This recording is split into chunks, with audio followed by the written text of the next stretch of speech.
એકાદશી વ્રતની મહાત્મ્યની કથાની શરૂઆત થાય છે. ધર્મરાજ યુધિષ્ઠિર બોલ્યા છે કે હે મધુસૂદન, હે ભગવાન માધવ, શ્રાવણ મહિનાના શુક્લ પક્ષમાં એટલે કે અજવાળિયામાં કોઈ એકાદશી આવે છે, એનું નામ શું છે? એમાં કયા દેવતાની કૃપાથી એ વ્રત કરવામાં આવે છે? અને એ કથા પાકોને હરનારી છે, એવી કથા તમે એમને કહી સમજાવો.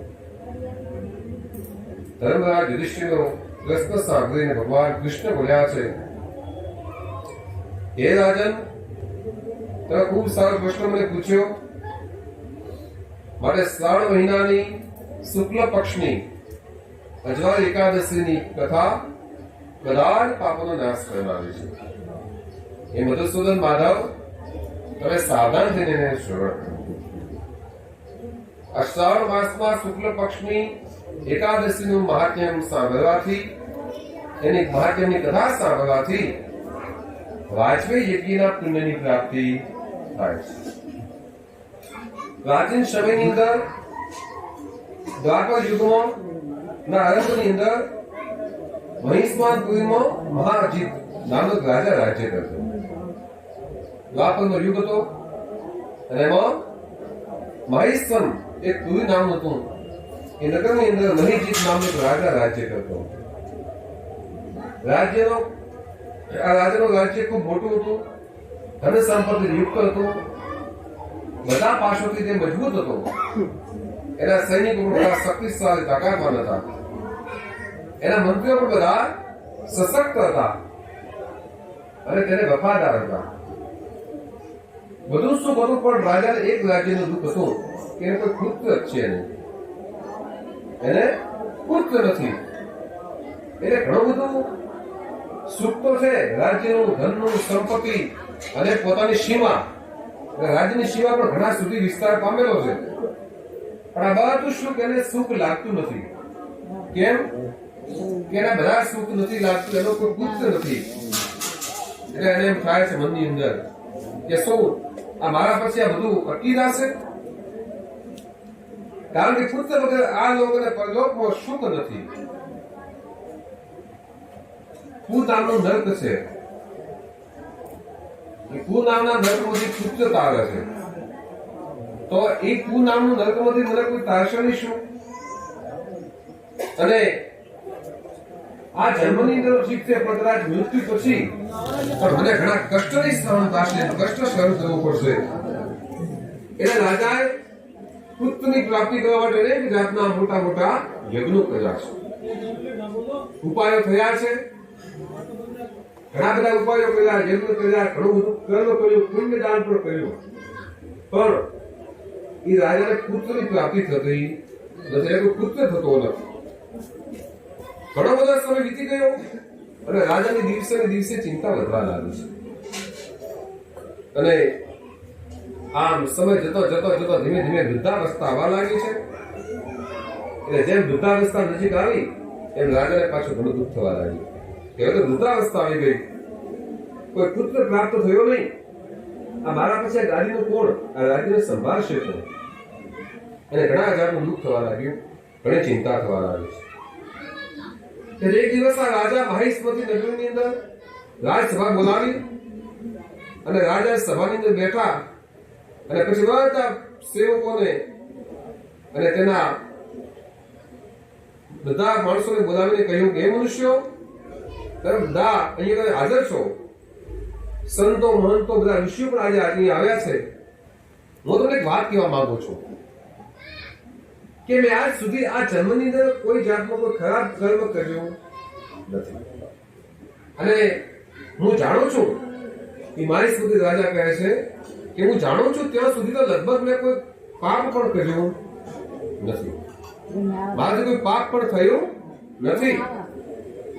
અને અન્યથી પેદા કરેલું ધનથી મેં ખજાનામાં કોઈ આવ્યું નથી. ભાઈ, રાજાને કર દેવાનો અધિકાર નથી પ્રજા પાસેથી. કેમ કે આખું રાજ્ય ચલાવવાનું હોય તો રાજ્ય ચલાવવા માટે પૈસા ક્યાંથી લાવવા? તો એ કર દેવાનો અધિકાર હોય, પણ એનો નિયમ હોય, એટલું નિયમ પ્રમાણે લઈ શકે. GST good and service tax, પણ એનો નિયમ પ્રમાણે રહી શકે. એટલે રાજા કહે છે કે મેં જ્યાં સુધી જાણ્યું ત્યાં સુધી લગભગ અન્યાયથી મેં કોઈ દાડો ધન લઈ અને આ ખજાનામાં સીંચ્યું નથી. અજાણતો પણ મેં અન્યાયથી પેદા કરેલું ધન અહીંયા મને લીધું નથી, અને મારા ખજાનામાં અન્યાયથી ધન આવ્યું નથી. તો છતાં મને એમ લાગે છે કે અન્યાયથી ધન આવ્યું નથી, તો મને પુત્ર કેમ નથી? અને બીજી વાત જવા દો, કોઈ દિવસ બ્રાહ્મણ દેવતાનું અપમાન કર્યું નથી. કોઈ બ્રાહ્મણ આવ્યો હોય, જે બ્રાહ્મણનું મેં કોઈ અપમાન કર્યું નથી, અને કોઈ બ્રાહ્મણનું ધન મેં લીધું નથી, કોઈ દેવનું ધન પણ મેં લીધું નથી. કોઈ બ્રાહ્મણ અને કોઈ દેવનું ધન મેં કોઈ હડપ કર્યું નથી, એનું કોઈ ધન મેં લીધું નથી. અને બીજાની ધરોહરને મેં કોઈ દાડો મારી નથી, માની નથી. કોઈ દાડો કોઈ વ્યક્તિને ખોટી રીતે મેં પીડ્યા નથી. આના મોટા મોટા પાપો હોય એવું બધું મેં કર્યું છે. અને જે મારી પ્રજા છે, આ પ્રજા એનું જે પિતા પોતાના પુત્રનું જેમ પાલન પોષણ કરે ને, એવી રીતે મેં મારી પ્રજાનું પાલન પોષણ કર્યું છે. આમાં કોઈ જાતની કોઈ ખામી રહેવા દીધી. ધર્મથી પૃથ્વીનો વિજય કર્યો છે. ધર્મથી રાજા ક્ષત્રિયનો નિયમ છે કે યુદ્ધમાં કોઈ ક્ષત્રિય પાછા પડે નહીં. તો યુદ્ધની અંદર ધર્મથી, યુદ્ધમાં પણ ધર્મ રાખી અને મેં પૃથ્વીને જીતી છે. અને કોઈ પણ વ્યક્તિ હોય એને ખરાબ રીતે મેં કોઈ દંડ આપ્યો નથી. કોઈને જો કોઈ દંડ વગરનું હોય તો એમને કોઈ મેં દંડ આપ્યો નથી. અને કદાચ કોઈ દુષ્ટતા કરી હોય ને કોઈને ગુનો થયો હોય તો પછી મારો ભાઈ કે પુત્ર પણ હોય, સમાન હોય, કે મારો ભાઈ હોય, અને પુત્ર સમાન મનુષ્યોને પણ દંડ આપ્યો છે. પુત્ર જેવો મને પ્રેમ હોય ને એવો પ્રેમી કોઈ મારો ભાઈ હોય, મારો સગો હોય, ઈષ્ટ હોય, મારો નોકર હોય, મંત્રી હોય, કોઈ પણ હોય, પણ જેને ગુનો કર્યો એને મેં સજા આપી છે. અને શત્રુ હોય કે સજ્જન હોય તો પણ મેં એનું પૂજન કર્યું. કોઈ શત્રુ હોય પણ એ સજ્જન વ્યક્તિ હોય, મારો કદાચ શત્રુ હોય પણ હોય સજ્જન વ્યક્તિ, તમે દરરોજ એનું પૂજન કર્યું. હે ઉત્તમ બ્રાહ્મણો, આવી પ્રકારે મેં ધર્મની માર્ગમાં તત્પર રહ્યો છું. આવી રીતે મેં ધર્મ માર્ગમાં તત્પર રહ્યો છું. મેં કોઈ દાડો ધર્મથી પીછે હટ કરી નથી. ધર્મની અંદર મેં રુચિ રાખી છે. પણ ખબર નથી મને કે કયું પુણ્ય કે કયું પાપ આવ્યું, કોઈ પુણ્ય કેમ ના આવ્યું. અને આજ દાડા સુધી મનની શાંતિ આપે એવો તો પુત્રની મને કોઈ સંતાન, મારા કે પુત્રની પ્રાપ્તિ થઈ નથી. એ બ્રાહ્મણો, આ બધા વિદ્વાન છો, અહીંયા બેસી વિચાર કરો કે મને પુત્ર શા માટે થયો, અને તમે મને આનો ઉપાય કોઈ બતાવો. કારણ કે પુત્ર વગર હવે મારું મન નિર્ભય બનવા લાગ્યું છે. બ્રાહ્મણોની પ્રજાની વાત સાંભળી અને આપસમાં બધા બ્રાહ્મણ વિચાર કરવા લાગ્યા છે અને બધી પોથીને જોવા લાગ્યા છે. રાજા હિતોનો વિચાર કરી બધા લોકો સઘન ગયા. એમને બધાને સંતો, મંતો ને બ્રાહ્મણને કહ્યું કે રાજાનું કયાને કારણે મૃત્યુની પ્રાપ્તિ થતી નથી. એ પ્રશ્નનો જવાબ લેવા માટે આપણે સઘન વનમાં જવું છે. બધા બ્રાહ્મણો ને સંતો, મંતો બધા વનમાં ગયા છે. વનમાં જઈ અને એક બાજુ ફરતા ફરતા ઋષિનો કોઈ આશ્રમ દેખવા લાગ્યા છે. ઋષિનો આશ્રમ જોવા લાગ્યા છે. રાજા હિતેશી મનુષ્ય ઘોર તપ કરેલા, ચેતનની આનંદમય આરોગ્ય નિહાર રહિત, મનને વશ કરનારા, ક્રોધ રહિત, તત્વના જ્ઞાતા એવો લોમેશ મુનિનો આશ્રમ આ જંગલમાં હતો. એના બધા બ્રાહ્મણો ગોતતા એક લોમેશ મુનિનો આશ્રમ ગયા છે.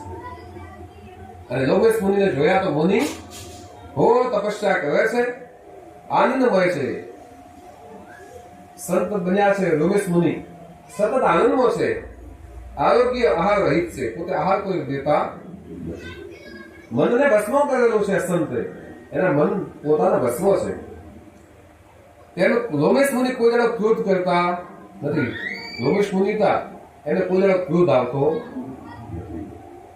અને ધર્મને તત્વના જ્ઞાતા છે. તત્વ કયું છે? ફિલોસોફી. એ તત્વના જ્ઞાનમાં એક પ્રવીણ છે. એટલે પ્રવીણ એટલે હોશિયાર છે. બધા શાસ્ત્રોમાં ચતુર લોમેશ મુનિને જોયા છે. અને જો કે અનેક બ્રહ્માઓના સમાન દીર્ઘાયુ હતા. ઘણા બ્રહ્માજી ઘણા સમય જીવે એમ લોમેશ મુનિ પણ ઘણો સમય જીવી શકતા હતા.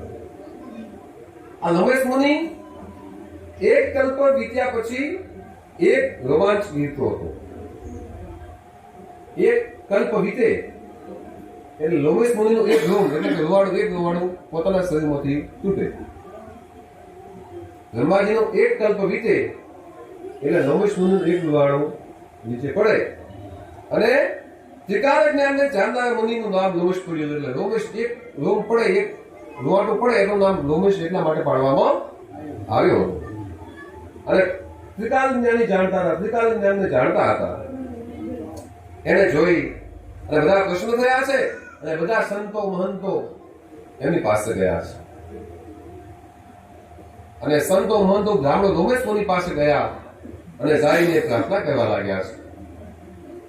ન્યાયપૂર્વક યથાયોગ્ય એમને નમસ્કાર કર્યા છે અને નમ્રતાપૂર્વક આ પ્રશ્નો કહેવા લાગ્યા. બધાએ જઈ બ્રાહ્મણોએ અને લોમેશ મુનિને નમસ્કાર કર્યા અને પછી બધાએ પોતાના ભાગ્યની પ્રશંસા કરવા લાગ્યા.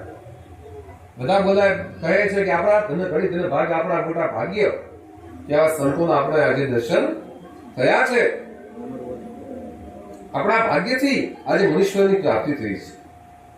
આવું બધું આપસમાં વાતો કરવા લાગ્યા. એટલે બાપજી પેલા મુનિ હતા લોમેશ મુનિ બોલ્યા છે. એ મુનિ કહે છે કે સંતો એ બ્રાહ્મણો તમે અહીં આવ્યા તો છો ફરતા અને સ્તુતિ કરો છો પણ સ્તુતિનો કોઈની સ્તુતિનો પાર આવશે નહીં.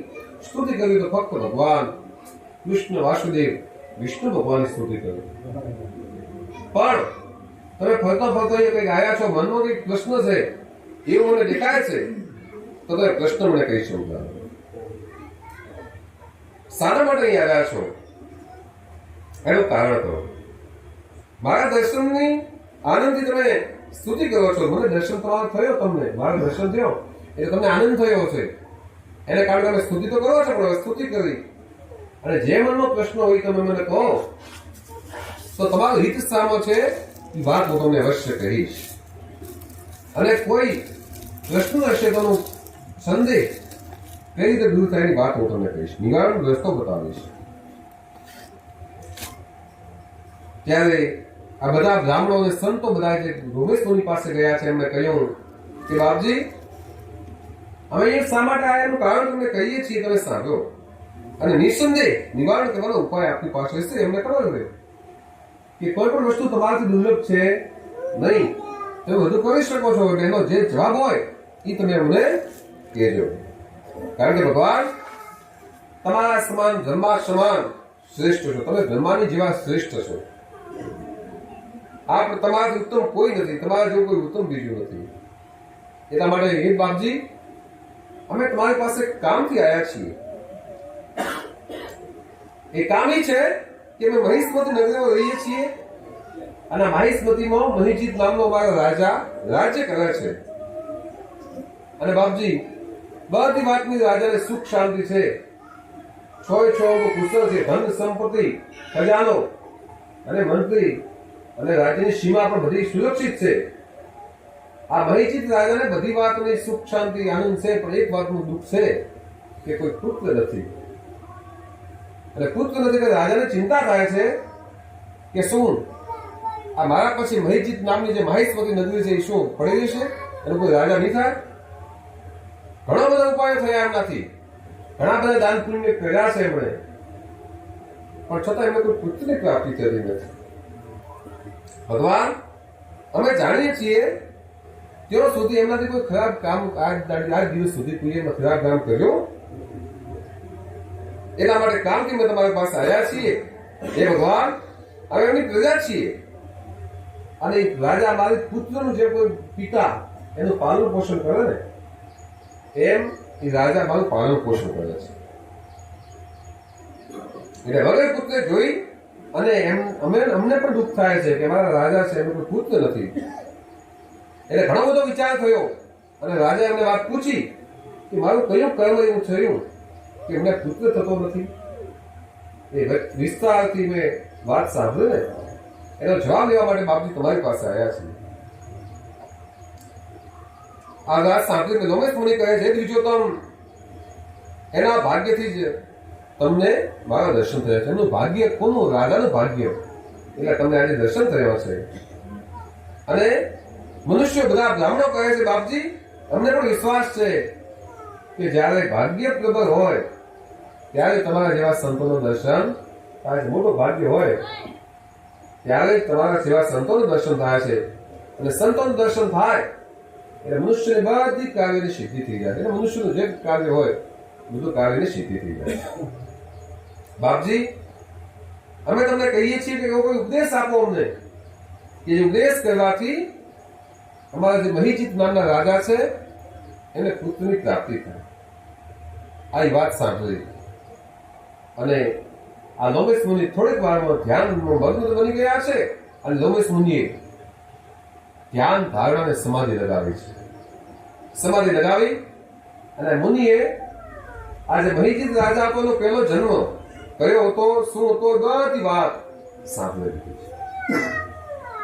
અને બધી વાત જાણી અને પછી આજે બાપજી બોલ્યા છે, બ્રાહ્મણો સંતો તમે વાત સાંભળો કે અત્યારથી રાજાથી કોઈ જાતનું કોઈ ખરાબ કર્મ થયું નથી.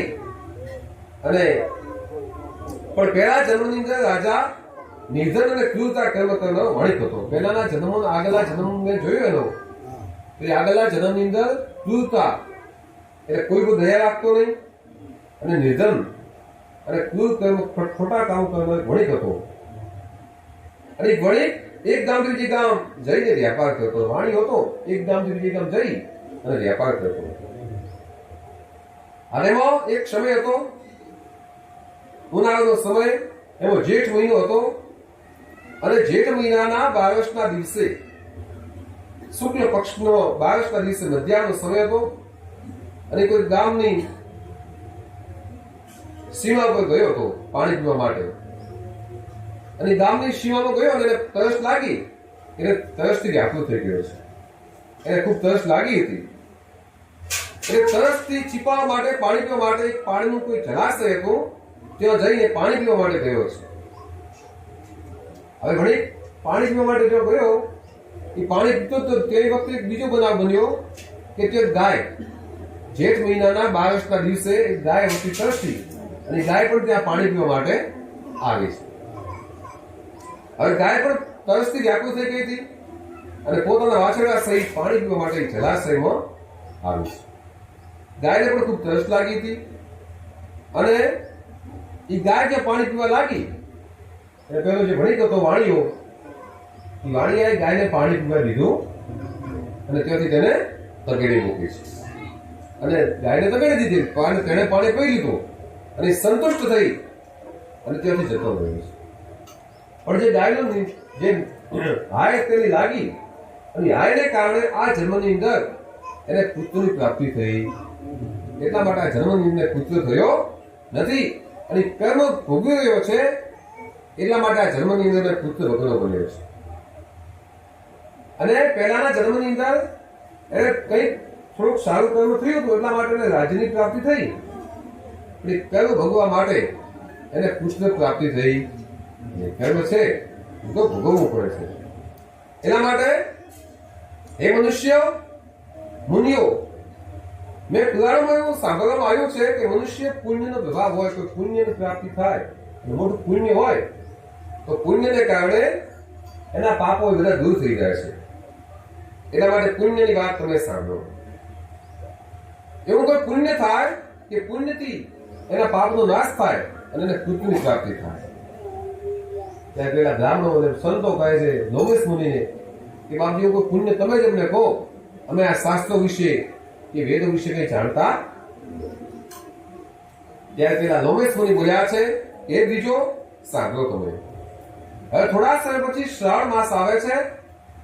શ્રાવણ માસની અંદર શુક્લ પક્ષ અજવાળીની અંદર એક એકાદશી આવે છે, 11 આવે છે. અને એકાદશી 11 નું નામ છે પુત્રદા એકાદશી. તો તમે બધા વિધિપૂર્વક એકાદશીના દિવસે રાજા રાણી સહિત આખું રાજ્ય શ્રાવણ મહિનાના શુક્લ પક્ષની એકાદશીનું અનુષ્ઠાન વ્રત નિયમપૂર્વક કરે. અને નિયમથી વ્રત કરશો એ બધું પુણ્ય છે ને, પાણી લઈ હાથોની અંદર અને રાજાને અર્પણ કરશો એ પુણ્યના પ્રભાવથી રાજાને પુત્રની પ્રાપ્તિ એમાં કોઈ જાતનો કોઈ સંશય છે નહીં.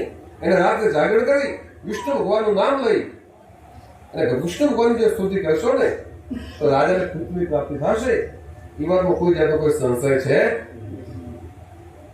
લોમેશ મુનિની વાત સાંભળી બધા જે બ્રાહ્મણો અને સંતો આવ્યા બધા ખુશ થઈ ગયા અને આનંદ આવ્યો કે આપણને બાપજીએ ખૂબ સરળ ઉપાય બતાવ્યો છે. બધા પ્રસન્નચિત થઈ ગયા છે અને પછી બધા પોતાના આશ્રમો એટલે રાજ્યમાં જવા માટે નીકળી રહ્યા છે. નીકળી બધા આવ્યા ઘરે રાજ્યમાં આવ્યા અને મહિજીત રાજાને બોલાવી અને બધી વાત કહી છે.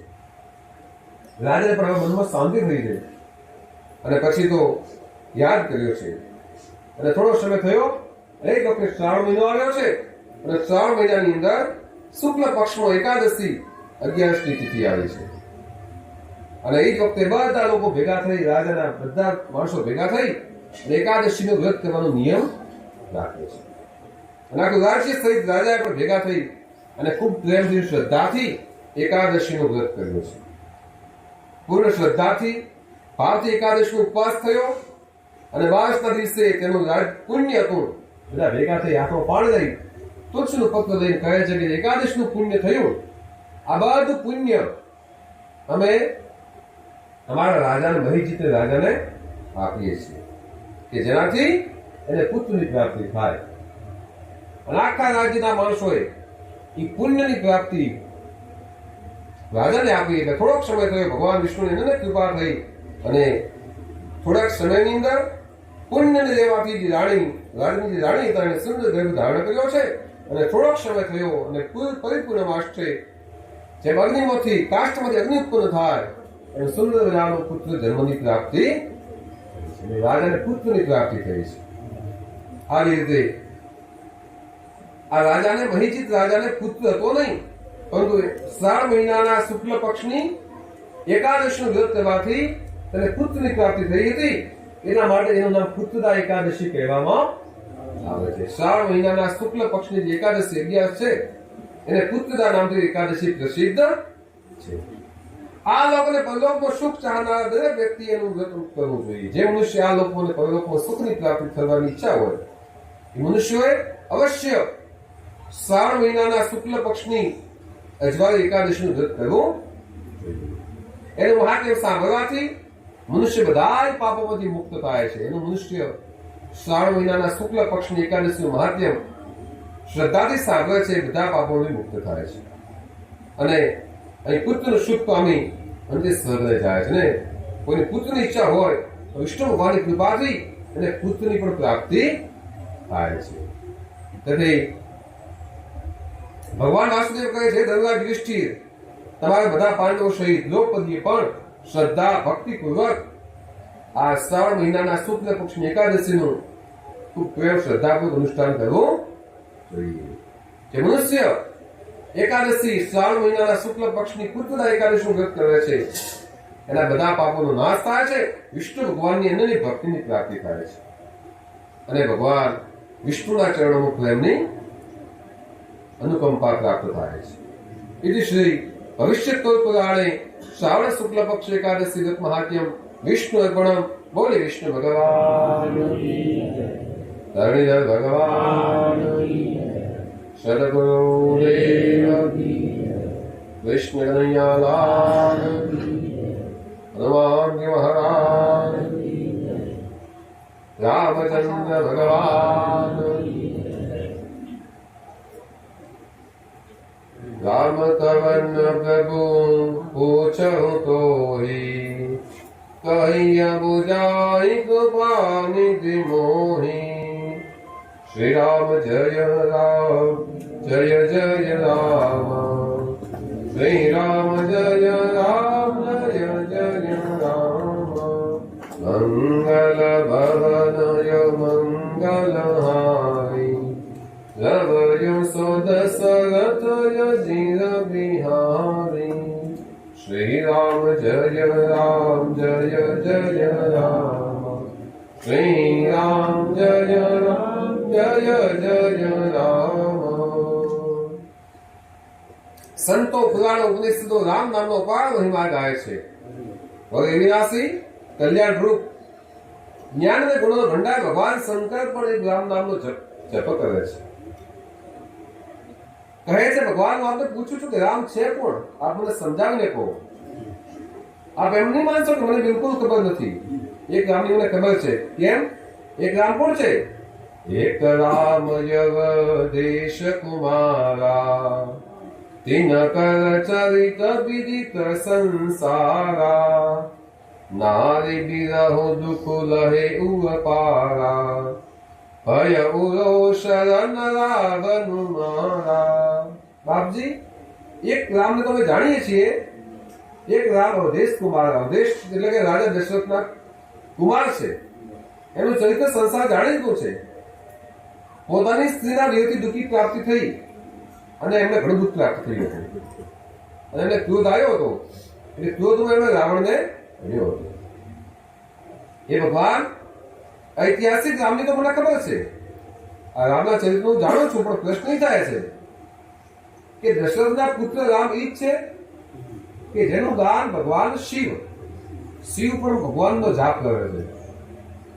તો ભગવાન શિવ તો મહાદેવ છે, તો શિવને કોઈ જાપની જરૂર ન, તો શિવ કોનો જાપ કરે? તો કે રામચંદ્ર ભગવાનનો જાપ જપે છે.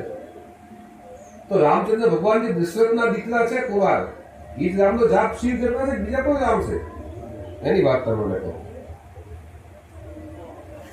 આજે આપણે નક્કી નથી કરી શકતા કે રામ કોણ છે. બ્રહ્મ તત્વ નક્કી કરવું કઠિન છે. ઘણી બધી એવો પ્રશ્ન ઉઠે છે બ્રહ્મ તત્વ જેવું કઈ છે કે આગળથી આ ચાલ્યું આવે છે.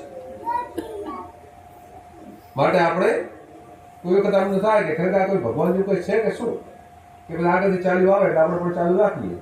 આવો ખરેખર કે પ્રશ્ન મનમાં થાય કે આ બધું કઈ હશે કે શું હશે. એમ જે લોકો આસ્તિક છે તેઓને પણ ક્યારેક પ્રશ્ન ઉદ્ભવે છે. તે લોકોને ભગવાનનો શ્રદ્ધા છે, જે ભગવાનને માને છે, મંદિરમાં જાય છે, પૂજા કરે છે, માતાજી દીવો અગરબત્તી કરે, એમને પણ ક્યારેક ક્યારેક એવો મનનો પ્રશ્ન ઉત્પન્ન થાય કે ખરેખર ભગવાન અલૌકિક તત્વ છે શું હશે? ત્યાં જે લોકો નાસ્તિક છે એમ માને છે કે દુનિયામાં બ્રહ્મ તત્વ જેવું કશું નથી. અમુક લોકો નાસ્તિક હોય કે જેને ભગવાનનો શ્રદ્ધા હોય નહીં, એ લોકો એવું માને કે આ બધું કઈ તત્વ જેવું કઈ છે નહીં. ચોક્કસ નથી એમ સાહેબ દ્રઢતાથી નહીં કહી શકતા. બ્રહ્મ જેવું કઈ નથી તેનું ક્યારે નથી થઈ શકતું. ઈશ્વર જેવું કઈ ન હોય તો જગતનું સંચાલન ચાલે કેમ? આ મોટા ભાગની સ્થિતિ વચ્ચેની સ્થિતિ હોય છે. જગત જેવું ઈશ્વર જેવું કોઈ ન હોય તો જગતનું સંચાલન ચાલે નહીં. સમય સમય પર સૂર્ય ઉગે છે, સમય સમય પર ચંદ્ર ઉગે છે. જ્યોતિષ શાસ્ત્ર તો 100 વર્ષ પહેલાના ગ્રહણો કહી દે છે કે આટલા વર્ષો પછી આ સમય આ ટાઈમે ગ્રહણ થવાનું છે. નિસમય ગ્રહણ અવશ્ય થાય છે. જે દિવસે પૂનમ હોય ને એ દિવસે આકાશની અંદર ચંદ્ર પૂર્ણ રીતે ખીલેલો હોય છે. અમાવસ્યા દિવસે ચંદ્ર હોતો નથી. એનો મતલબ કે પુરાણો સત્વ છે, ભગવાન જ બધું ચલાવે છે. એક ખૂબ જૂની કથા છે. એક ગામનું પાદર, એમાં સંત મહાત્મા આવ્યા છે. ગામ થોડુંક સંસ્કાર એટલે આખું ગામ બાપજીનું સ્વાગત કરવા આવ્યું. સ્વાગતના અંતે ગામ લોકો બાપજીને ગામમાં આવીને બ્રહ્મ તત્વનું પ્રવચન આપવા વિનંતી કરી. બાપજી હતા ગામમાં આવ્યા અને પછી બધા કીધું બાપજી બ્રહ્મ તત્વ શું છે? ભગવાનનું તત્વ કયું? આ તત્વની વાત તમે મને કહો. એટલે બાપજીએ કીધું કે વાત તો સાચી કે હું બ્રહ્મ તત્વ શું છે, ભગવાનનું તત્વ કયું છે અને કેવું છે એના પર ચર્ચા તો કરીશ, એના ઉપર પ્રવચન તો આપીશ. પણ એક સરળ કે પહેલો પ્રશ્ન વધારે પૂછીશ ગામ લોકોને, એ પ્રશ્નનો જવાબ વધારે સાચો આપવો પડશે. અને પ્રશ્નનો જવાબ જો સાચો આપશો તો જે બ્રહ્મ તત્વ શું છે, ભગવાનનું તત્વ કયું છે એની વાત હું તમને કહીશ. ગામ લોકો કે બાપજી આપ તો સંતો છો, જ્ઞાની છો, હવે તમારા સવાલનો જવાબ અમે કેમ આપી શકો? તમે તો જ્ઞાની છો અને સંતો છો. એટલે તમારા જે વિસ્તારની અંદર જે તમારા મનમાં જે વેદ અને શાસ્ત્રનું જ્ઞાન હોય એ સંતોના જ્ઞાને તો કોઈ પહોંચી ન શકે. તમે આટલો મોટો પ્રશ્ન પૂછો એનો જવાબ તમે કેમ આપી શકો? સંત કઈ જવાબ તો આપવો પડશે. ભલે તમને સમજાય એવો જવાબ જો, હા કે ના નાનો જવાબ આપજો, પણ જવાબ આપવો પડશે, તમારે જવાબ આપવો જ પડશે, જેવો આવડે એવો. આમ હવે નામ જવાબ આપવો, પણ જવાબ તો આપવો પડશે. ગામ લોકો કે ભલે બાપજી જેવું આવડશે એવો જવાબ આપશો, પણ નક્કી થઈ ગયું અને વ્યાસપીઠ ગોઠવાઈ ગઈ અને આખું ગામ પ્રવચન સાંભળવા ભેગું થયું. સંત આવી ગયા, મહાત્મા આવી ગયા, ગાડી પર બિરાજમાન થયા.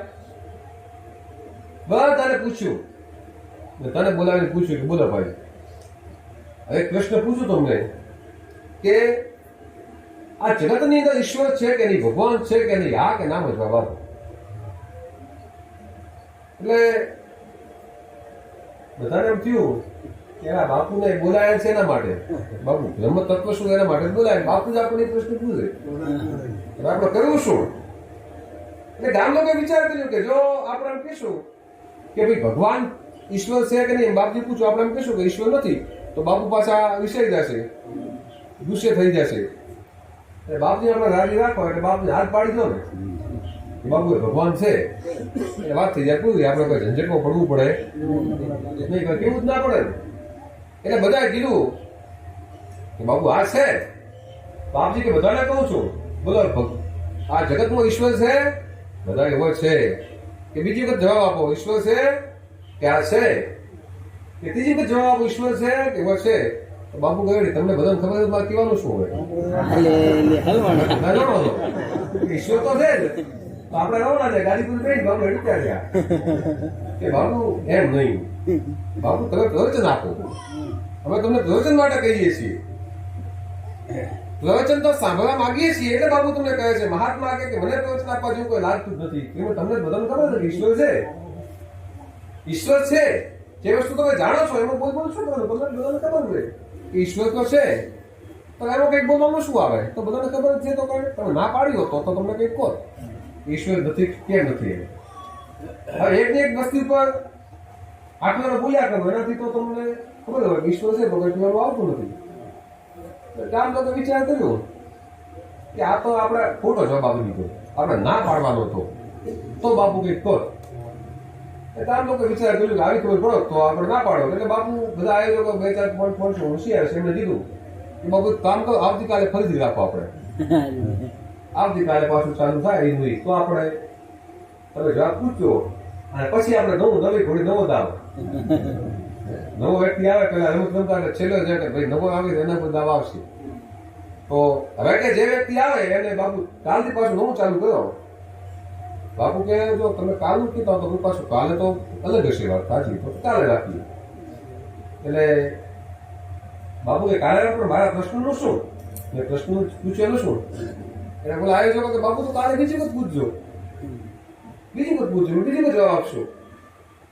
નક્કી થયું બાપજી કે વાંધો નહીં. પાછું બીજા દિવસની સ્થિતિ, સરસ મજાનો સુંદર આસનો પૂછાયા અને વ્યાસપીઠ બનાવી સુંદર મજાના તકિયા ગાદલા નાખી અને બધા બેઠા અને થોડુંક થયું અને પછી અમુક બે પોઈન્ટ મળશો હોશિયાર હતા, એમને બધાને પહેલા બોલાય કે આજ બાપજી આવશે અને કહેશે કે ઈશ્વર છે કે નહીં, એટલે બધા ના પાડવાનું, કોઈએ બોલવાનું હા નહીં પાડવાનું, કોઈએ પણ ના જ પાડવાનું, બધા કે ઈશ્વર નથી એમ કહેવાનું, બધા ના જ પાડવાનું. બધા કે આ બરાબર છે તમે કહેશો એમ. પાછું બીજા દિવસે નિયમ પ્રમાણે બાપજી આવ્યા, આવીને બેઠા ગાડી ઉપર વ્યાસપીઠ ઉપર અને પછી ભગવાનને નમસ્કાર કર્યા અને મંગલાચરણ કર્યું છે. મંગલાચરણ કરી અને પછી પાછું બાપજી કાલે હતો ને પ્રશ્ન પૂછે કે બોલો ભાઈઓ બધા આ જગતમાં ઈશ્વર છે? પેલા આયોજકોએ કીધું હતું કે ના પાડવાની છે, યાદ આવ્યું કે ભાઈ ના ઈશ્વર કે નથી. એટલે મહાત્મા કે કાલે તમે બધા કહેતા હતા કે ઈશ્વર છે, એક દડા ક્યાં જતા છે? બોલો ઈશ્વર છે કે નથી? બીજી વખત કહો ઈશ્વર છે કે નથી? બધા લોકો કીધું ઈશ્વર છે કે નથી? તો કે બાપુ કા 24 કલાકમાં બધા બદલાઈ કેમ ગયા? એટલે પછી બાપુ પાછા ગેસ પીઠું બધું જતા રહ્યા. વિચાર પડી ગયા કાલે બાપુ ના પાડી કોઈ બાપુ જતા રહ્યા, આજે પાછા જતા રહ્યા, થયું શું? એટલે પાછા આયોજકો બધા ગયા બાપજી પાસે, બાપજી આ કેમ જતા રહ્યા? બાપજી આજે કેમ જતા રહ્યા? બાપજી કેમ તમે કાલે એમ કહેતા હતા કે ઈશ્વર છે, એટલે તો ઈશ્વર છે તમને ખબર છે, તો પછી આમાં કઈ કહેવાનું છે નહીં. અને આજે મેં તમને પૂછ્યું કે ઈશ્વર છે, જગતમાં ભગવાન છે, તો કે ભગવાન નથી, તો નથી એને શું બોલવાનું કે એ વસ્તુ જગતમાં છે જ નહીં, એના વિશે બોલવાનું શું? તમે બધાને ખબર છે જે વસ્તુ છે જ નહીં એના બધું બોલવાનું શું? એના પર ફક્ત દંતકથા જોડી બોલવાનું કોઈ હોતું નથી. એના કોઈ દંતકથા જોડી કઈ બોલવાનું હોતો છે નહીં કે બાપુ કે આપણે પ્રવચન આપવું નથી. આયોજન કે બાપુ હવે તમે આયા, આટલું બધું આયોજન થઈ ગયું, હવે કંઈક તમે કહો. બાપુ કે આજનો દાડો ગયો, કાલે વાત પાસે, હવે કાલે વાત, પાછું કાલનું ત્રીજા દિવસનું નક્કી થયું. અને પછી આયોજક હોશિયાર હતા, એમણે કીધું કે આ કામ કરો, આજે ભાગ પાડી દો હતો. અડધા લોકો એમ કેવું કે ઈશ્વર છે ને, તને એમ કેવું કે ઈશ્વર આવો ભાગ પાડી દો. આપણે એવું કહેવાનું એટલે બાપુને જવાબ આવો થયો ને ના થયો એવું કહેવાનું. એટલે પછી તો બધા પાસે એનો સમય અને બધાએ નક્કી કર્યું. પછી ત્રીજો દિવસ એનું વ્યાસપીઠ નક્કી થઈ. વ્યાસપીઠ બાપુ આવી બેઠા અને કહ્યું કે ભાઈ બધાએ જવાબ આપો, ગામ લોકો, આ જગતનો ઈશ્વર છે કે નહીં? એટલે આ બાજુ બેઠા હતા, જમણી બાજુ એમને કીધું ઈશ્વર છે, ડાબી બાજુ બેઠા એમને કીધું કે ઈશ્વર નથી. બાપુ પાછું કીધું કે તમે કહો, તમને કહું છું ઈશ્વર છે કે નહીં? પાછો એનો જવાબ જમણી બાજુ આવે કે ઈશ્વર છે, ડાબી બાજુ બેઠા કે ઈશ્વર છે નહીં. અને ગામ લોકો વચ્ચે ટક્કર શરૂ થઈ. એટલે મહાત્મા કે બાપુ ઘર પાછું જતું રહ્યું છે, ઘર પાસે મહાત્મા વ્યાસપીઠ ઉપરથી જતા રહ્યું, ના આપ્યું. એટલે પાછા આવી જો ચિંતામાં આવ્યા કે બાપુ તો હવે શું કરેલા બધું કહ્યું શું? બાપુ પાસે ગયા, બાપુ આ શું આ વાજી કેમ આવું થયું? મહાત્મા કે પ્રવચન આપવાનું કોઈ કારણ જ નથી. લોકો કેમ? મહાત્મા કે છે અડધા તમને ખબર છે કે ઈશ્વર છે, બરાબર ને? મહાત્મા કીધું આયોજકો કે અડધા અમને તો ખબર છે ઈશ્વર છે, અડધું કામ તો એમ કે છે એવા સંત કા એક કામ કરો, જેને ખબર છે ઈશ્વર છે એ લોકો, જેને અડધા તો ખબર છે ને ઈશ્વર છે, તો જેને ખબર છે એ જેને નથી ખબર એને કહી દો ઈશ્વર છે. વાત પૂરી થઈ જાય. હવે મારે કઈ કહેવાનું આવતું નથી. જેને ખબર નથી એને તમે પાસે કહી દો, એને તમે સમજાવી દો. તો અહીંયા ત્રીજા વ્યક્તિ નું ક્યાં આવે? ગામનો પ્રશ્ન છે, ગામમાં સોલ્વ થયું નથી. ગામ મારે શું ગાવા જો? એટલે ગામમાં વાત પૂરી થઈ જાય. મૂળ વાત બાપુ કેમ કહું છું તમને કે આ ગામમાં કોઈ દ્રઢ જ નથી, કોઈને મનમાં વિશ્વાસ જ નથી કે ઈશ્વર છે કે નહીં. કોઈને મનમાં પૂરેપૂરો વિશ્વાસ છે નહીં. જો પૂરેપૂરો વિશ્વાસ હોત તો એમ કહો કે છે એટલે છે, પણ આમાં કોઈને હજી પૂરેપૂરો દ્રઢ વિશ્વાસ નથી. ગામમાં કોઈને દ્રઢ નથી કે બ્રહ્મ છે, રામ છે. આ આપણો પ્રશ્ન છે. ભરદ્વાજે ખાલી પ્રતિનિધિત્વ કર્યો છે. યાજ્ઞવલ્ક્ય મુનિને પ્રશ્ન પૂછ્યો કે ભગવાન છે કોણ, રામ છે કોણ? પણ આ પ્રશ્ન કે બધાને થતો હતો. મનમાં કોઈને વિશ્વાસ છે નહીં. આપણને બધાને ખબર છે કે આપણે જે હરિદ્વાર જઈએ ગંગાજીમાં 1250 કિલોમીટરમાંથી દૂર જાઓ અને ગંગામાં નાયા નથી અને પવિત્ર થયા અને બધા પાપો ધોવાઈ ગયા. આપણને બધાને ખબર છે ને, મને તમને બધાને ખબર છે. આપણને તો એક જગ્યાએ કે ભગવાન શિવ અને પાર્વતી જતો હતો એટલે ગંગાજી જોયો એટલે મા જગદંબાએ ભગવાનને કીધું કે તમે એમ કહો છો કે આ બધા નાઈ પુણ્યશાળી તો બની જાય છે, પછી તો પાપ રહેતા નથી. માનો ચાયો અને ગંગાનો નાયો, માના મતલબ પેટમાંથી જયારે ગર્ભમાંથી બાળક આવે ત્યારે કોઈ પાપ ન હોય. એ રીતે જાણે કે હવે તો કોઈ પાપ હોતો નથી, તો પછી આ લોકોને એમનો કોઈ કર્મનો દંડ પાપનો શા માટે ભોગવવો પડે? એટલે ભગવાને કીધું દેખો ભોળાનાથે શિવે કે દેખો આપને બધાને ખબર છે પણ કોઈને વિશ્વાસ નથી. તો વિશ્વાસ કેમ ન હોય? તો કંઈક કામ કરો, તમારે દેવી તમને છે ને ઉદાહરણ વગર સમજણ પડતી ઉદાહરણ આપો. આપણે બંને બ્રાહ્મણ રૂપ લઈ અને ગંગા નદી સ્નાન કરી જે લોકો જાય છે ત્યાં આપણે વચ્ચે બેસી જવાનું. અને મારા શરીરની અંદર એવો ભયંકર રોગ અને પીડા કે શરીર બધું લોહીની ધારાઓ વહેતી જાય, મારાથી પરું નીકળતું જાય, દુર્ગંધ મારે, ત્યાં આપણે બેસવાનું. અને પછી ખાડામાં હું પડી જઈશ.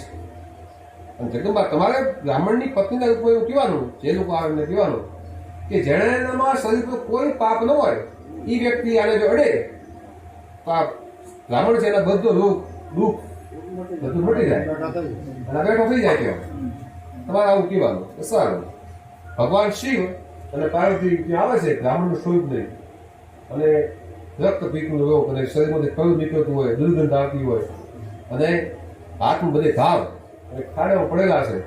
ભગવાન શિવ જગદંબા કે બાજુમાં ઉદાસ થઈને બેઠા છે, અને કહે છે કે ભાઈ આમાં જગદંબાને ઉદાસ થયો એટલે બધા ગંગા નદીમાં સ્નાન કરીને આવતા હતા. એટલે બધાને દુઃખ થયું કે આ કોઈ બ્રાહ્મણની પત્ની છે, બ્રાહ્મણ દુઃખી શા માટે? તો કે બોલો તમારું દુઃખ શા માટે છે? એટલે પેલા પાર્વતી તમને બ્રાહ્મણની પત્નીએ કીધું કે અમારા પતિદેવ છે અને આ ખાડેમાં પડ્યા છે, મોટો ભયંકર રોગ એમના શરીરમાં છે, પીડા છે, પણ જો કોઈ વ્યક્તિના શરીરમાં કોઈ પાપ ન હોય, એ વ્યક્તિ જો હાથ ખેંચીને ઉભો કરે, એના બધા દુઃખો જતા રહે, એની વ્યક્તિ મારા પતિ સ્વસ્થ થઈ જાય. બધાને છે કે આપણે પાપ તો છે, એટલે બધા લોકો જતા રહ્યા. આખો સમુદાય જેટલો ગંગાનો સ્નાન કરીને આવતો તો બધા સ્નાન કરીને જતા રહ્યા, પણ કોઈએ પેલા બ્રાહ્મણને હાથ ખેંચ્યો નહીં. આખો સવારથી કરીને સાંજ જેવો સમય વીત્યો. ભગવાન શિવે કીધું કે રીતુ પાર્વતી, આ બધા ગંગામાં સ્નાન કરીને આવે છે, બધાને ખબર તો છે કે ગંગામાં ના બધા પાપ જાય, પણ હજી કોઈને વિશ્વાસ છે નહીં. કે વિશ્વાસ હોત તો ગંગામાં સ્નાન થઈ ગયું છે કે આપણા બધો કોઈ પાપ છે જ નહીં, તો પેલો હાથ પકડ્યો. પણ હજી સુધી કોઈને વિશ્વાસ બેઠો નથી, કોઈ દ્રઢ છે નહીં કે બસ ગંગામાં ના એટલે પાપ ગયો.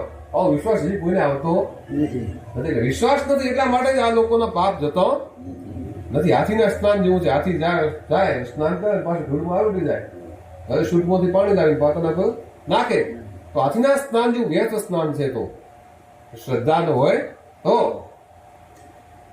એટલે કહે છે કે આ ગામની કોઈ દ્રઢ નથી.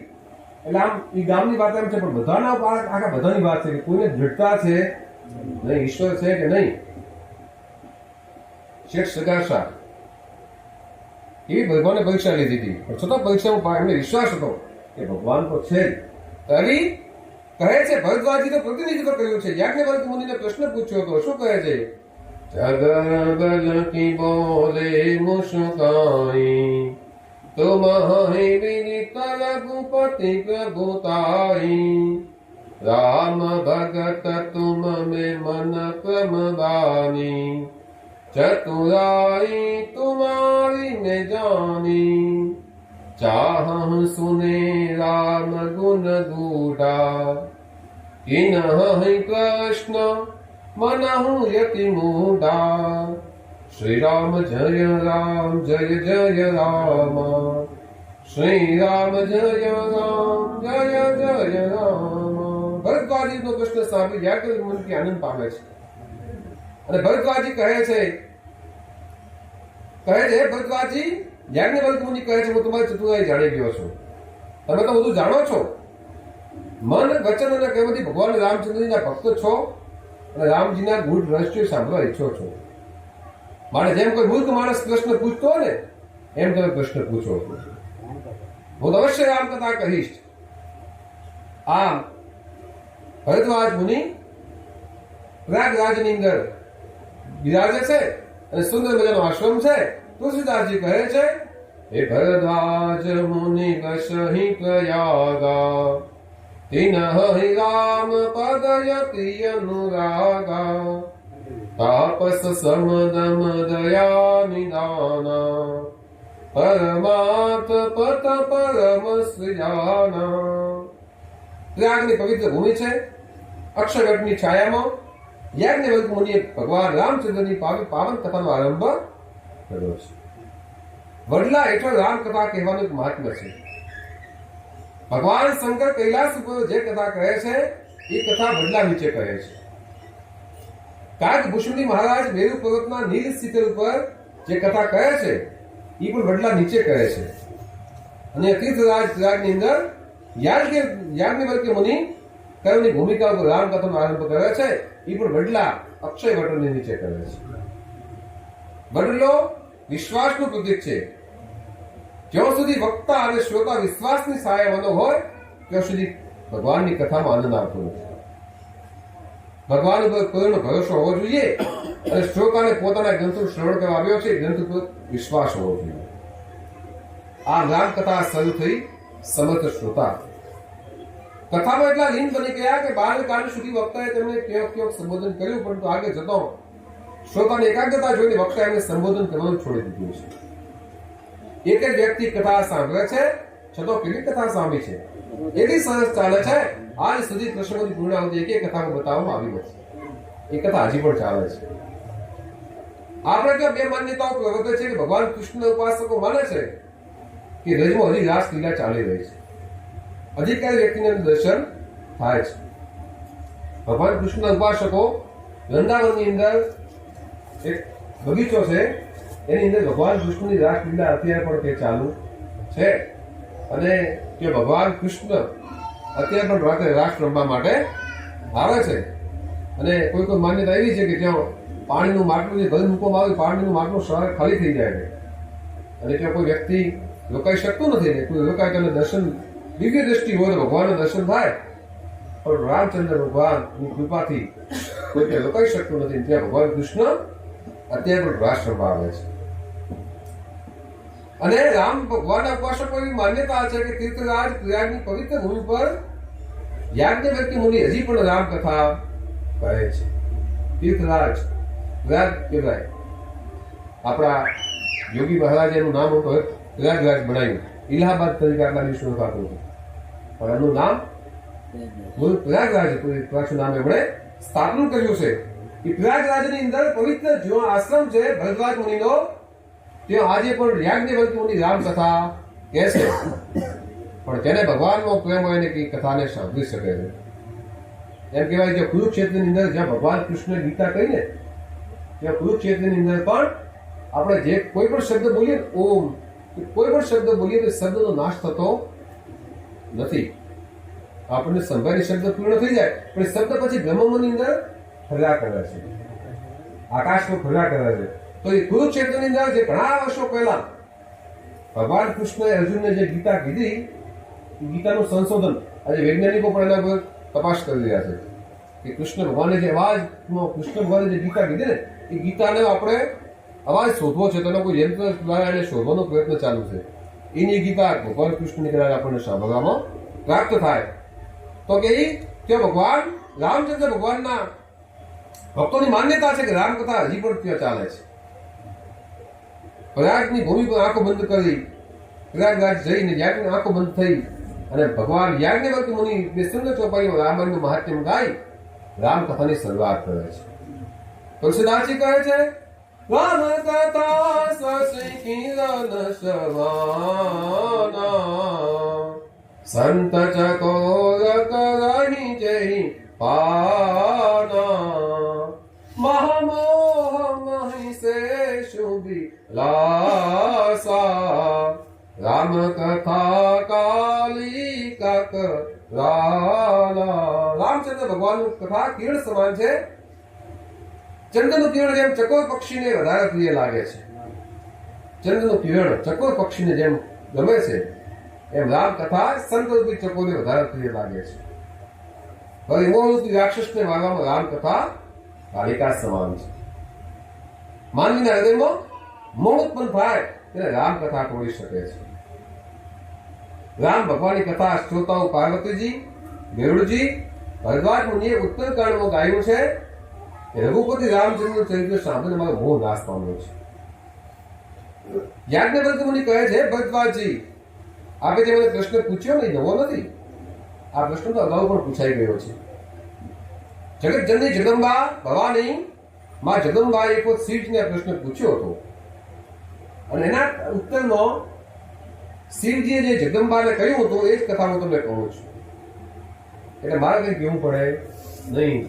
યાજ્ઞવલ્ક્ય મુનિ કહે છે ભરદ્વાજ મુનિને કે જે કથા ભગવાન તમે મને પ્રશ્ન પૂછ્યો કે રામચંદ્ર ભગવાન આજે અવધેશ કુમાર દશરથના જે દીકરા છે એ છે ભગવાન કે જે પોતાની પત્ની સીતાના વિયોગમાં જંગલમાં ભટકતા હતા. એ રામચંદ્ર ભગવાન એ જ કે એનું શિવ ધ્યાન કરે. એ ભગવાન એ જ છે કે બીજા કોઈ ભગવાન છે? આ પ્રશ્ન તમે મને જેમ પૂછ્યો, ભરદ્વાજી કહે છે, યાજ્ઞવલ્ક્ય મુનિ કહે છે, તમે મને જે પ્રશ્ન પૂછ્યો આવો પ્રશ્ન પહેલાના સમયની અંદર માં જગદંબા સતીએ ભગવાન શિવને પૂછ્યો હતો. હા, એ પ્રશ્નની જવાબ આપ્યો હતો, એ જવાબ હું તમને કહું છું. એટલે જેમ શિવે જગદંબાને કીધું એ વાત હું તમને આખી કહી દઉં, એટલે મારે બીજું તમને કઈ કશું કહેવું પડે.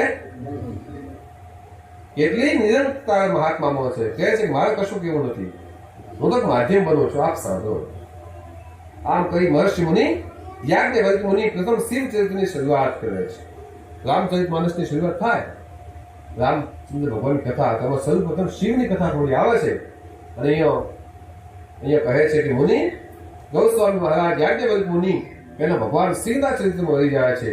અને તુલસીદાસજી કહે છે એક બાર ત્રેતા જુગ માહી સંભોગરે કુંભજ ઋષિ પાહી સંગ સતી જગ જનની ભવાની પૂજે ઋષિ અખિલેશ્વર જાની રામ કથા મુનિ બજ બખાની સુની મહેશ પરમ સુખ માની ऋषि पूछी हरि भगति सुहाई કહી સંભુજતિ કારી પાઈ. એક બાર ત્રેતા યુગમાં, ત્રેતાનો યુગ છે અને એની અંદર ભગવાન શંકર જગતજનની ભવાની સાથે રામ કથા સાંભળવા માટે અગસ્ત્ય મુનિ કુંભજી મુનિના આશ્રમમાં ગયા છે. પછી ભગવાન શિવ જેમ થયું કે ચલો રામ ભગવાનની કથા સાંભળતા હોય, એટલે જગતજનનીને લઈ અને કુંભજ મુનિના આશ્રમમાં, અને અગસ્ત્ય મુનિ પણ કહેવામાં આવે છે, એના આશ્રમમાં ગયા છે. હવે ભાગવત શ્રવણનો નિયમ છે કે શ્રોતાએ વક્તાથી નીચે આશ્રમ લેવું જોઈએ. રામજી ની કથા સાંભળવા ભગવાન શિવજી પણ નિયમ જાળવી રાખ્યો છે. રામ કથાના શ્રવણ અર્થે પ્રયત્ન કૈલાસ પર્વતની ઊંચાઈ છોડી છેક દક્ષિણમાં આવેલા અગસ્ત્ય મુનિના આશ્રમમાં ગયા છે. કથાનો નિયમ છે કે જ્યાં વક્તાઓને થોડુંક નીચું આસન જોઈએ, એટલે તો શિવજી ભગવાન નિયમ જાળવી રાખ્યો, કારણ કે શિવ કૈલાસમાં, એટલે કૈલાસ ઊંચું અને અગસ્ત્ય મુનિનો આશ્રમ દક્ષિણમાં, તો દક્ષિણ નીચું આવ્યું. એટલે ભગવાન કૈલાસથી દક્ષિણમાં ગયા એટલે ઉપરથી થોડાક નીચે આવ્યા, એટલે ભગવાનની કથા સાંભળવાની પ્રાપ્તિ થઈ છે. જેમનો જન્મ ઘડામાંથી થયો છે એવા કુંભજ ઋષિ પાસે સાગર જેવડી વિશાળ રામ કથા શ્રવણ પહેલા ભગવાન ભવાની સાથે આવ્યા છે. ઋષિનો જન્મ ભલે ઘડામાંથી થયો છે, પણ પુરાણો કહે છે ત્રણંજલિમાં આખા સમુદ્રને પી ગયા હતા. આ કુંભજ મુનિ છે, એમનો જન્મ ઘડામાંથી થયો હતો, એટલે એને કુંભજ કહેવામાં આવે છે. કુંભ, કુંભ એટલે ઘડો, કુંભ ઘડું તો ભરી એવું આવે માતાજી. તો આ જગદંબા કુંભજ મુનિનો આશ્રમમાં ગયા સાથે, તો કુંભજ મુનિનો જન્મ તો ઘડામાંથી થયો, તો ઘડો હોય નાનો, પણ બાપજી કહે છે કે એમ નાના એને જાણવા જોઈએ નહીં, કારણ કે છે નાના, પણ ત્રણ આચમન કહ્યું ને એમાં તો આખા સમુદ્રને પી ગયા હતા. એવા કુંભજ મુનિ છે. કથા તો એમની પાસે સાંભળવી જોઈએ, તો જ ખૂબ આનંદ આવે. બંને પવિત્ર આશ્રમ પર વિરાજિત થઈ ભગવાન શિવજી અખિલેશ્વરના ઐશ્વર્ય જાણી તેમની પૂજા કરી છે. અને પછી તો કુંભજ મુનિને થયું કે ભગવાન શિવ આયા, અને ભગવાન શિવને બેસાડી ભગવાન શિવનું પૂજન કર્યું છે. ભગવાન પ્રસન્ન થઈ ગયા છે. એને થયું કે ધન્ય છે મહાપુરુષને. આમ તો નિયમ એવો હોય કે જે શ્રોતા જે કથા સાંભળતા હોય એમણે વક્તાનું પૂજન કરવું જોઈએ, પણ ભગવાન શિવ કે અહીંયા તો વક્તા છે શ્રોતાનું પૂજન કરે છે, પરંતુ નિરાભિમાની પુરુષે શિવજીની પૂજા કરી છે. ભગવાન વિચારે છે કે સંત કેટલા સરળ સ્વભાવના હોય છે. ખરેખર તો મારે પૂજા કરવી જોઈએ. ભગવાન સંતની પૂજાનો આવો સરસ અર્થ કર્યો છે. શિવજીની પૂજા કરી, મહર્ષિ ભવાનીની પૂજા કરવા ગયા તો ભવાનીએ તેનો ખોટો અર્થ કર્યો. ભવાની વિચારે છે કે આ વક્તા એ તો મારે પૂજા કરવા લાગ્યો, હવે જેનો જન્મ ઘડામાંથી થયો છે એમને શું કથા કહેશે. હવે એ જ્યાં જગદંબા પહેલા શિવની પૂજા થઈ એટલે શિવ ભગવાને તો અર્થ સારો કાઢ્યો કે ખરેખર કેટલા સંત મહાન છે કે વક્તા બનીને શ્રોતાની સાંભળવાની પૂજા કરે. આવો અર્થ થયો. એટલે સંત કેટલો સરળ સ્વભાવનો હોય છે. સંત કેવો હોય છે? તુલસીદાસજી શું કહે છે? સરળ સ્વભાવન મન કટુલાઈ યથા લાભ સંતોષ સદાઈ. સરળ સ્વભાવ હોય એને સંત કહેવાય. એટલે ભગવાન શ્રીને એમ કહ્યું કે સંતનો સ્વભાવ કેવો સાદો સીધા, કે વક્તા બનીને શ્રોતાની પૂજા કરે. અને પછી બાપજીએ જો પાર્વતીનું પૂજન કર્યું એટલે પાર્વતીને મનમાં જગદંબા સતીને એમ થયું કે આ બાપુ પૂજન કરવા લાગ્યા એટલે બાપુને એમ કે કાંઈ ભૂલ પડે તો કાંઈ કે નહીં, મનમાં આવો ઉત્પન્ન થયો, શંકા થઈ, પહેલા જ શંકા થઈ સતીને કે પહેલી પૂજા એમ કરે છે કે પછી થોડોક આમ રાખ્યા હોય, હા થોડોક આવું રાખ્યું હોય તો કે પૂજા બીજી કરી તો પછી કાંઈ થોડા ઘણી ભૂલ પડે તો કઈ કે નહીં. હવે જેના જન્મ કુંભમાંથી થયો હોય, ઘડામાંથી જેનો જન્મ થયો હોય એ કથા શું કઈ કહેવાના, એ કથા શું કરશે મારો એક અનુભૂતિઓ સતીને થયું, શંકર ભગવાન મને કહે મનમાં થયું કે આ શંકર નહીં ક્યાં આવ્યા અહીંયા મને. સંતો હંમેશા પ્રભાવ છુપાવે છે, સ્વભાવ પ્રગટ કરે છે. સંતોની પ્રકૃતિ હંમેશા એવી રહી છે કે જેનામાં જેટલી શક્તિ હશે તે બધી છુપાવવાનો પ્રયત્ન કરશે, એનો સ્વભાવ પ્રગટ કરશે. સંતો સાચા હૃદયના હોય છે ત્યારે શિવજી અગસ્ત્ય મુનિની પૂજાનો અર્થ એમનો સરળ કાઢ્યો છે એવો થયો છે. દક્ષ ભવાની જે દક્ષની પુત્રી તો સતી, એક બુદ્ધિમાન બાપની પુત્રી હતો એટલે સંત સ્વભાવનો અર્થ ખોટો અર્થ કાઢ્યો. અહંકાર તેમને સંતનો પ્રભાવ, સંતની શક્તિ જાણવા નથી. જેને પરમાત્માનો સાક્ષાત્કાર થયો છે તેવા સંતોએ પણ ગાયું છે હિમો સમ કોન કુટિલ ફલકામ. તમારા જેવું અધમ કોણ? આમ સંત હંમેશા પ્રભાવ છુપાવે છે. અગસ્ત્ય મુનિને થયું કે રામકથા, ભગવાન શંકરને રામકથાનું ગાન કેમ સમજાવ્યું? આમ તો અગસ્ત્ય મુનિને થયું કે ભગવાન શિવ તો સાક્ષાત પરમાત્મા, શિવ આગળથી પછી કોઈ છે નહીં. હવે હું કથા સંભળાવું પાછા શિવને કથા કેવી?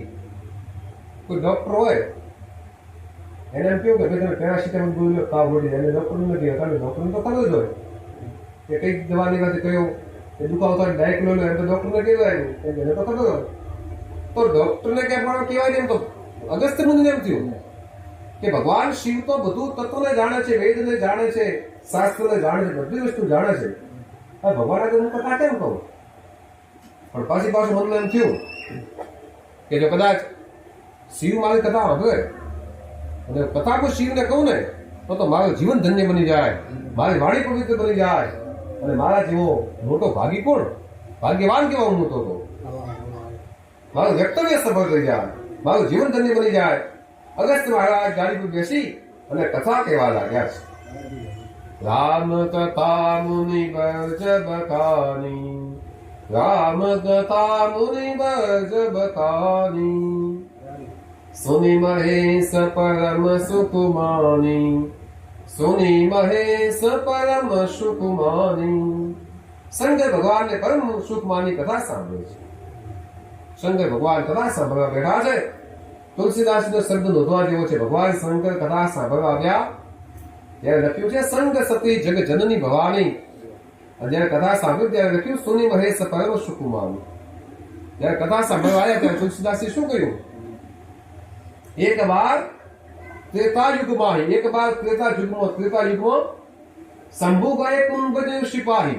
શંભુ ગયા છે કુંભજ ઋષિના આશ્રમમાં. અને પછી આગળ શું કીધું કે સંગ સતી જગ જનની ભવાની. સાથે છે કોણ? જગત જનની જન્મમાં ભવાની સાથે છે. પણ કથા ચાલુ થઈ ત્યારે સંત તુલસીદાસે શું કહ્યું કે કથા સુની પરમ સુખુબાની. ભગવાન શિવ અમો પરમ શાંતિને પામ્યા, જગદંબાને પરમ શાંતિ થઈ નહીં. એટલે કથા તો જગદંબા સાંભળતો હતો પણ નથી થતું. કારણ કે સતીને પહેલા જ અહમ આવી ગયો. કારણ કે કુંભજી જેનો જન્મ ઘડામાંથી થયો હોય એ આપણને શું કથા કહેવાના? એટલે સતી બેઠા છે કથામાં પણ કથા તેનામાં બેઠી નથી. સતી તો કથામાં બેઠો પણ કથા સતીમાં બેઠી નહીં. એટલે તુલસીદાસી લિસ્ટ બનાવી કથા સાંભળનાર ભવાનીનું નામ કાઢી નાખ્યું. ચોપાઈ કીધી પણ ચોપાઈના લિસ્ટમાંથી ભવાનીનું નામ કાઢી નાખ્યું કે ભવાની હવે કથા સાંભળતો નથી. કથા પૂરી થઈ એટલે થોડો સમય અગસ્ત્ય આશ્રમમાં રહી ભગવાને તેમની વિદાય લે છે. પછી કથા પૂર્ણ થઈ, ઘણો સમય કથા ચાલી. ભગવાન શિવને ખૂબ આનંદ થયો અને આનંદ થાય તો સમય કેમ જાય ખબર પડે નહીં. નકા આપણે 3 વખત ઘડિયાળ માટે કેટલી વાર છે હવે ત્યારે પૂરું થશે. સ્કૂલમાં છોકરા ભણે એટલે પછી ટાઈમ નીકળે પછી પેલો પ્રકાશ પડતો ને લીટું કરી નાખે ચોકથી. અહીંયા પણ તડકો આવે ત્યારે વિશેષ પડે, કંટાળો આવતો હતા. તો એમને એમ કહ્યું કે શંભુને ભગવાનને તો એવો સમય ગયો કે કઈ ખબર પડી નહીં. જગદંબાને વચ્ચે બધા આયા કરતો હતો એટલે મન બીજે ગયું પણ કથા બેઠી નહીં. કથા પૂર્ણ થઈ. ભગવાને થોડું કે આશ્રમ રોકાણા છે અને પછી ભગવાને કીધું કે મને આગળ આજ્ઞા આપો. અગસ્ત્ય મુનિ કહે છે, બાપજી આપે મને રામકથાનું શ્રવણ કરાવ્યું, એના બદલામાં મારે કંઈક પત્ર પુષ્પ ધર્મચા કંઈક માંગો.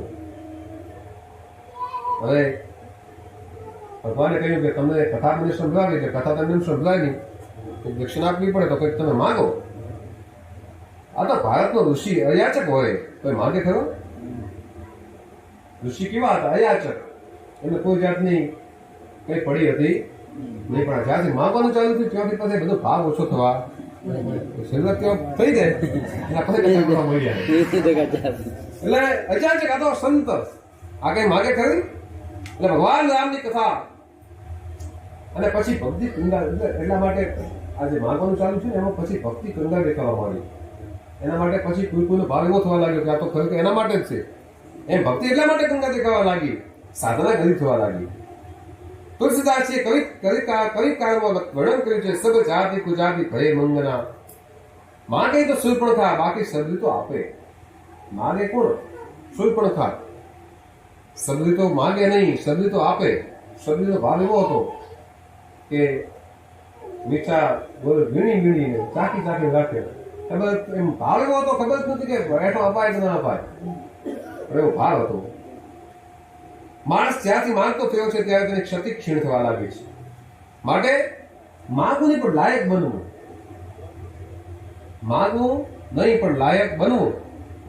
કોઈ આપણે એવું એટલો પરિશ્રમ થાય તો એને લાયક બનો તો પછી ભગવાનને આપવા એને આપવું પડે. એમાં કોઈ ભગવાનને ખબર જ છે, કોઈ માણસ એટલું કામ કરતો હોય, કામ કરતો તૂટી જતો હોય તો આપણને એમ થાય કે ખરેખર આ જે છે ને આ આને આપવા લાયક છે.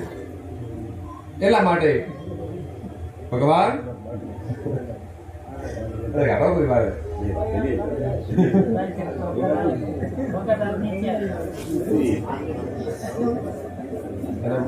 પકડી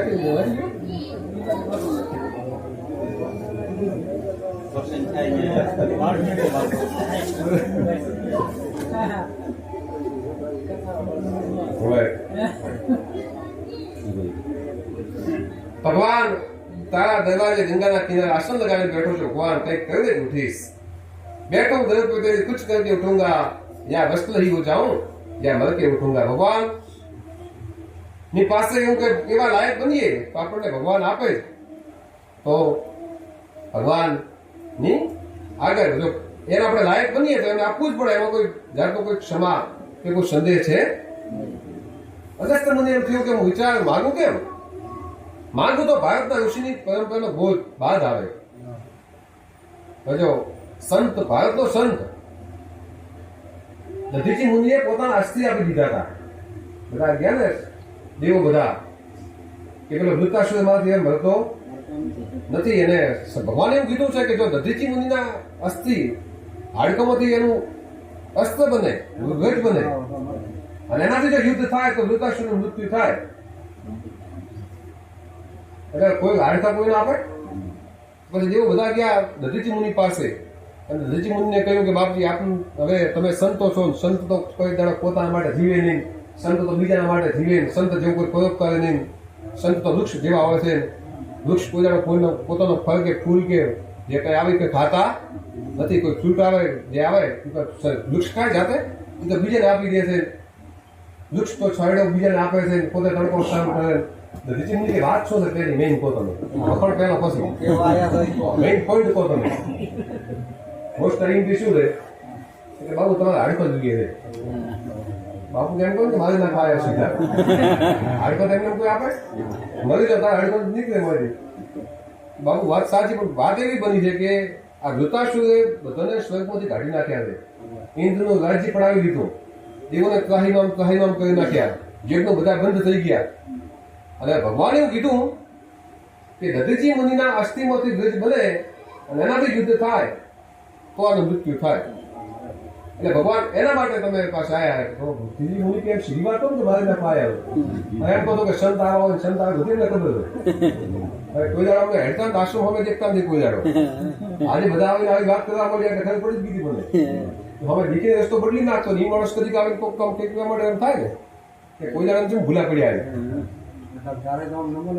કદી રીતે નમૂના આવે કેતા નથી આજે આયા છો અને પછી દધીચી મુનિએ યોગ અગ્નિમાં સમાધિ લગાવીને પોતાનો પ્રાણ બ્રહ્મરંધ્રમાંથી કાઢી મુક્ત થયા અને એમાંથી અસ્થિમાંથી ગજ બનાવ્યું અને એનાથી ઇન્દ્ર યુદ્ધ કર્યું અને ધૃતરાષ્ટ્રને મુક્તિ આપી. ધૃતરાષ્ટ્ર પણ આગલા જન્મમાં બહુ મહાન હતો. એની તો કથા આપણે ભાગવતમાં આવે વિસ્તારથી.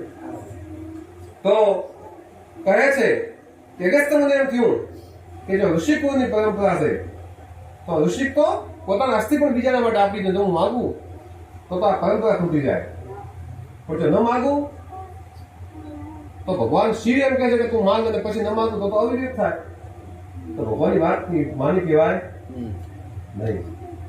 એટલા માટે તો મનુની સદૃપા અને એની જે વાત આવે કે એમના પેલા કન્યા સંત પાસે આવી છે અને સંત પાસે આવીને કીધું કે તમને આ મારા પિતા છે એ વિવાહ કરવા માટે એ કન્યાને લઈને આવ્યા હતા. એટલે પેલા બાપજીએ રાજા રાણી ને કન્યાને 3 આસન આપ્યો કે તમે આસન ઉપર બેસો. એટલે પેલી કન્યાને ખબર હતી કે મારા પિતા આમની સાથે વિવાહ માટે મને લઈને આવ્યા છે. હવે જો હું એમના દીધેલા આસન ઉપર બેસું તમારા મારા પતિ તો પતિ પાસે સેવા કરવાની કહેવાય. અને જો કદાચ એમના દીધેલા આસન ઉપર ન બેસું તો એમણે જે વસ્તુ આપી એનો અનાદર કર્યો કહેવાય. આમાં શું કરવું મારે? અને એ વખતે પછી કન્યાએ વિચાર થયો અને ભગવાનની સ્મરણ કર્યું અને પછી એ કન્યા બેઠી નીચે પણ એ આસન ઉપર થોડો આનો જમણો હાથ બદલાવી દીધો. એટલે આસન ઉપર બેઠા પણ કહેવાય, આસન ઉપર ન બેઠા પણ કહેવાય. અને ઋષિની આજ્ઞા છે એનું પાલન પણ થયું અને સત્કાર પણ થયો. અગસ્ત્ય મુનિને થયું કે જો કદાચ હવે ન માગું તો ભગવાનનું અવિરત ગણાય. એટલે ભગવાને કહ્યું, અગસ્ત્ય મુનિએ કહ્યું, મને રામકથા પૂછી અને મેં આપને રામકથા કહી કે હું આપને એક વસ્તુ પૂછું છું, આપ મને કહો એટલે વસ્તુ મને આવી જાય. એ વસ્તુ મને પણ ગમે છે. એ વસ્તુ હું તમને પૂછું એના બદલામાં તમે મને આપી દો. આપ મને ભક્તિ વિશે કહો. તુલસીદાસ શ્રી રામચરિત માનસમાં પૂરી સુંદર ચોપાઈમાં કહે છે. તુલસીદાસ શ્રી રામચરિતમાં ખૂબ સુંદર ચોપાઈમાં કહે છે. વર્ણન કર્યું છે, ઋષિ પૂછી હરિ ભગતિ સુહાઈ કહી સંબોયતિ કારી પાઈ. ઋષિએ પૂછ્યું, માગ્યું નહીં, પૂછ્યું. કથા તમને પૂછું એ વાત કહો. ભગવાન શંકરે કહ્યું કે શું જોઈએ છે? ભક્તિ જોઈએ છે. તમે ભક્તિ તો નહીં આપી દો. આ સંસારમાં ખાલી 2 માણસો એવા છે કે જે ભક્તિ આપી શકે છે, તો ભગવાન શિવ અને બીજું કોઈ સંત કૃપા કરે તો ભક્તિની પ્રાપ્તિ. સ્વયં રામચંદ્ર ભગવાને વાતની પૂર્તિ કરી છે. શંકર ભજન વિના નર ભક્તિ ન પાવહી મોરી. અથવા તો ભક્તિ કા અનુપમ સુખ મુલામી રહી જો સંત હોય અનુકૂળ. ભગવાન શિવની કૃપા હોય અથવા તો સંતની કૃપા હોય તો જ ભક્તિની પ્રાપ્તિ થાય છે. આમ અનુકૂળ ભક્તિ આપી છે, ઋષિની વિદાય લીધી છે અને વિદાય લઈ અને ત્યાંથી ચાલ્યા ગયા છે. હવે સોની મુનિ સોની સન વિદા માગીતે પુરાવી ચલ ભવન સંગ દક્ષ કુમારી. કથા સાંભળનારના લિસ્ટમાંથી તુલસીદાસે જગદંબાનું નામ તો કાઢી નાખ્યું હતું. એવું સમય પાછું જોડી લીધું. પાછું કર્યું શું કર્યું કે આશ્રમ આવ્યા ત્યારે જે સન્માનવાચક શબ્દ તુલસીજી સતી માટે વાપર્યા હતા એ વખતે જતી વખતે નહીં વાપર્યા. જ્યારે કથા સાંભળવા જતા હતા ત્યારે તુલસીદાસ શું કહે છે? સંગ સતી જગ જનની ભવાની. સંગ સતી સતી સાથે છે પણ કયો છે? જગત જનનીમાં જગદંબા ભવાની, ભવાની સાથે છે. અને પાંચ આશ્રમમાંથી જયારે કથા સાંભળીને પાછા જાય ત્યારે શું કહે છે? ચલ ભવન સંગ દક્ષ કુમારી. દક્ષ કુમારી દક્ષની કન્યા આવે, દક્ષની દીકરી જાય છે. કારણ કે ભગવાનની કથાઓ એમને કથામાં બેઠી નથી અને વિશેષણ માટે વાપર્યો હતો. અગસ્ત્ય ઋષિની સરળતાનો ગલત અર્થ કર્યો હતો. અગસ્ત્ય મુનિની સરળતાથી પૂજન થયું એ પૂજનમાં સતીનો અર્થ ખોટો કાઢ્યો. ને તુલસીદાસજીએ જગતજનની ભવાનીનું સન્માન હટાવી દીધું. દક્ષ એટલે બુદ્ધિ અને જતી વખતે બુદ્ધિમાન બાપની બેટી દક્ષ કુમાર એટલું ટકવું છે. ભગવાન શિવ કૈલાસ પર પ્રયાણ કરે છે. એ સમયે ત્રેતા યુગનો આરંભ છે. રામ ભગવાનનો જન્મ થઈ ગયો છે અને એ વખતે ભગવાન રામચંદ્ર ત્યાં આવી ગયા છે. એ પાછળ કથા સાંભળીને સીતા માં જગદંબા સતી અને ભગવાન શિવ પાછળ જતો હતો. એ વખતે ત્રેતાયુગ આવી ગયો છે. રામચંદ્ર ભગવાનનો જન્મ થઈ ગયો છે. રામચંદ્ર ભગવાન અને 14 વર્ષનો વનવાસ આપી દીધો છે. અને વનવાસ ભોગવવા માટે રામચંદ્ર ભગવાન લક્ષ્મણ અને સીતા સાથે વનમાં આવ્યા.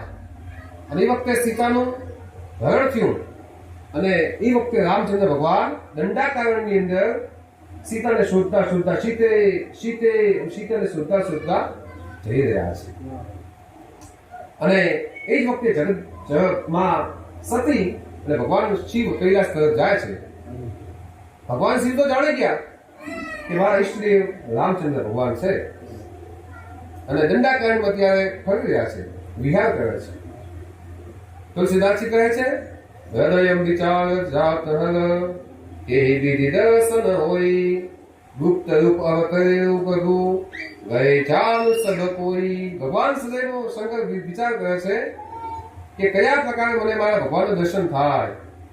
ભગવાને ગુપ્ત રૂપે અવતાર લીધો છે, હું દર્શન કરવા જઈશ તો બધા જાણી જશે કે આ ધર્મ છે. એમની લીલાનું બાદ આવે તો ભગવાનના દર્શન માટે હૃદયમાં તીવ્ર ભાર જાગ્યો અને દર્શન ન થાય તો અર્થ શું? મનમાં જેની વિચારણા હોય, આજે પણ વિજ્ઞાન પણ એને સ્વીકારે છે કે આપણે જેને વિચારતા હોઈએ, ગામનો માણસો જેનો વિચાર આવે તો એનો ફોન આવે, કાંઈ આપણને સામે ભેટો થાય. એનો સાચા મનથી જેનો કોઈને યાદ કર્યો ને એનો ફોન આવે તો આપણને કહે એનો ભેટો થાય. મનની અંદર એના તરંગો એવું કામ કરે છે. એટલે ભગવાન શિવને એમ થયું કે મેં કથા સાંભળીને ભગવાનના દર્શન કરવાની ઈચ્છા મનમાં થઈ અને પછી જો ભગવાન દર્શન ના આપે તો વાત ભક્તિ કીધી. એટલે ભગવાનના દર્શનની ઈચ્છા તો નથી, એમ ઈચ્છા દર્શનની થઈ છે. એટલા માટે ભગવાન કહે છે કે મને દર્શન માટે ભગવાને આ લીલા બધી બનાવી છે. અને આમ વિચારતા વિચારતા ભગવાન કહે છે, વિચારતા સંગે ભગવાન દંડાકારણમાંથી જતા હતા તે દૂધ રામ લક્ષ્મણે જોતો રામચંદ્રજી સીતાથી લીલાથી વ્યાકુળ બન્યા હતા અને ફરતા કે જેનો કદી સંયોગ નથી, કદી વિયોગ નથી. ભગવાન રામચંદ્ર કોઈ સંયોગ કે વિયોગ કોઈ છે નહીં, પણ છતાં લીલા માટે ભગવાન અહીંયા આવ્યા હતા. આવું જોઈ ભગવાન શિવજીને ખૂબ આનંદ થયો છે. રોમ રોમમાં આનંદ પ્રગટી ગયો. આખો રોમ એમનો ઉભો થઈ ગયો છે.